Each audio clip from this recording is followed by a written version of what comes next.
सभी को Ram Ram.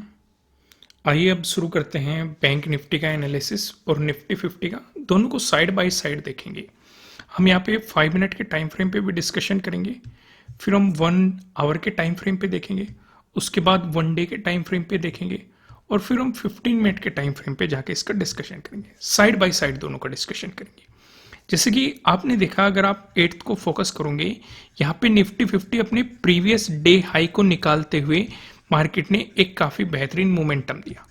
All time high को भी निकाला और अपने प्रीवियस डे हाई को भी निकाला। हमारा एक सेटअप है प्रीवियस डे हाई के ब्रेकआउट वाला, मार्केट ने उस सेटअप पे भी काफी बेहतरीन काम करते हुए यहाँ पे एक मोमेंटम दिया। वहीं पे अगर आप देखेंगे, अगर आप बैंक निफ्टी की बात करेंगे, बैंक निफ्टी ने प्रीवियस डे हाई तो निकाला, एक गैप अप ओपनिंग दी, लेकिन रिजेक्शन लेके अपने प्रीवियस डे क्लोजिंग से भी नीचे आ गया। यहाँ पे मार्केट ने सपोर्ट लेने की कोशिश करी, फिर उसके बाद बैंक निफ्टी ने आपको एक मोमेंटम दिखाया। लेकिन निफ्टी 50 में काफी बेहतरीन अपॉर्चुनिटी थी as compared to bank Nifty, क्योंकि ऊपर की तरफ रेजिस्टेंस इतने नहीं थे। बैंक निफ्टी में ऊपर की तरफ रेजिस्टेंस प्रीवियस डे हाई था, यहाँ पे आप देख के चल सकते हैं, प्रीवियस डे क्लोजिंग था और ये आपके लिए ट्रेडिंग डे हाई था।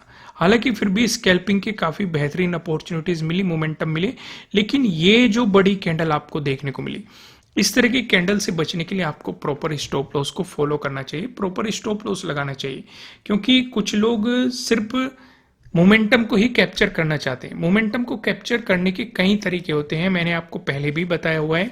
जैसे मार्केट स्विंग करता हुआ चल रहा है, आप इन स्विंग पे अपने स्टॉप लॉस को ट्रेल करते हुए भी मोमेंटम को कैप्चर कर सकते हैं।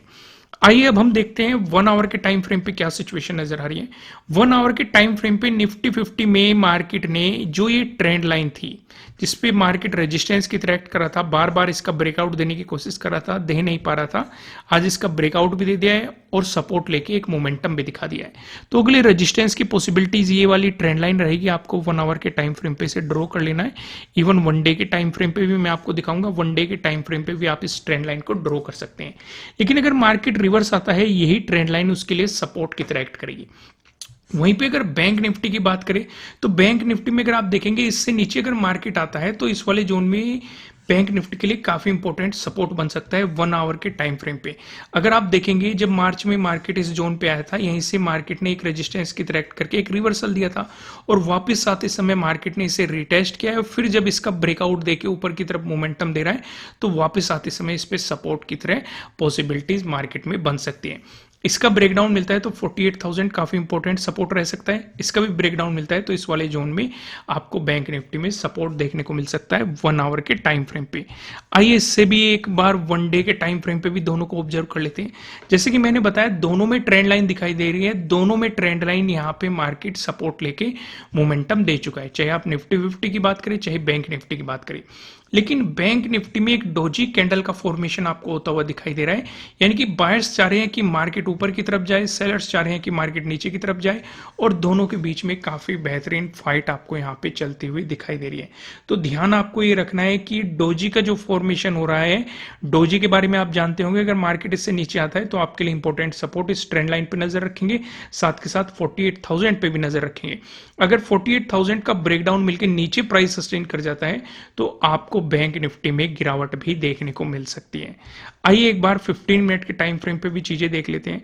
15 मिनट के टाइम फ्रेम पे अगर आप देखेंगे, ये आपके लिए प्रीवियस डे हाई हो गया, ये पिछला स्विंग हो गया। आपको ध्यान ये रखना है कि अगर प्रीवियस डे हाई को मार्केट निकालता है तो आप पॉजिटिव साइड अपॉर्चुनिटीज पे फोकस करेंगे और यहाँ पे प्रीवियस डे हाई का भी आपको ब्रेकआउट मिल जाएगा। लेकिन अगर मार्केट इस वाले जोन को नीचे की तरफ निकालता है तो आप इस ट्रेंड लाइन पे फोकस करेंगे, अपने प्रीवियस डे लो पे भी आप फोकस रखेंगे। वहीं पे अगर बैंक निफ्टी की बात करें तो बैंक निफ्टी में अगर इस वाले जोन पे आपको फोकस रखना है, इसे निकालता है तो अगला इंपॉर्टेंट रेजिस्टेंस आपके लिए प्रीवियस डे हाई हो सकता है, इसे भी निकालता है तो ऑल टाइम हाई आपको मार्केट में देखने को मिल सकता है। फिर 49,000 काफी इंपॉर्टेंट रेजिस्टेंस के रूप में आपको एक्ट करता हुआ दिखाई दे सकता है। लेकिन अगर मार्केट इस जोन को नीचे की तरफ निकालता है तो प्रीवियस डे लो आपके लिए काफी इंपॉर्टेंट सपोर्ट रहेगा। इसका भी अगर आपको ब्रेकडाउन मिलता है तो इस वाले जोन में आप देख सकते हैं मार्केट के लिए काफी इंपॉर्टेंट सपोर्ट की तरह एक्ट कर सकता है, क्योंकि हम जानते हैं अगर कोई रेजिस्टेंस है ब्रेकआउट मिलता है तो उसके सपोर्ट की तरह एक्ट करने की पॉसिबिलिटी बढ़ जाती है। दोस्तों इस वीडियो में इतना ही। वीडियो को लाइक कीजिएगा, नए हो सब्सक्राइब कीजिएगा और डिटेल में चीजों को समझने के लिए आप कमेंट करके हमें बता सकते हैं। Thank you.